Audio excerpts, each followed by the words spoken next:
Hey there, little fella. Today we are back to work on Uncle Ted. I picked this bed up from Marketplace, and despite the seller assuring me that there were no dents or rust before I drove an hour and a half to get there, the bed floor turned out to be a little rustier than I had hoped for. But it was a decent price, so we made a deal anyway, and I got the bed. Trying to fix all this rust myself was probably going to add weeks to this process. So instead, I hit up my buddy Jonathan at Southwest Florida Sandblasting, and he took care of me real quick.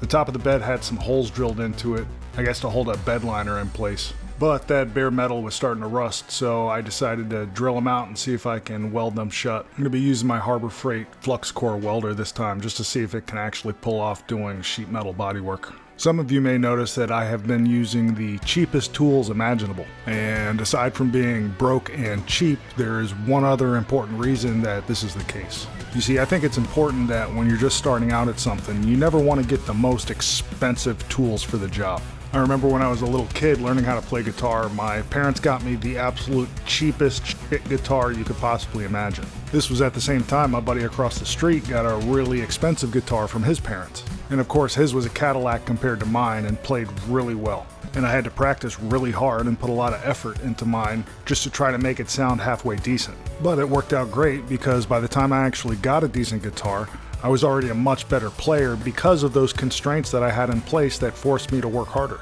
And I kind of stuck to this principle for my whole life, from cameras to video or music software and anything else. So I'd recommend to always try to maximize your skill set within the confines of the tools you already have. And then only think about upgrading once your skill set exceeds the upper limits of those tools.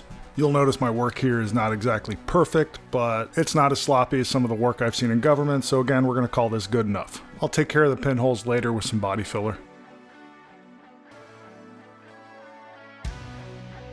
I do the exact same process to the other side, and then we move on to the roll pan. A lot of people like to weld in these roll pans, but I'm not ready for that type of commitment, so instead I'm going to use these riv nuts. That's just in case I ever want to remove it and go with a different rear bumper.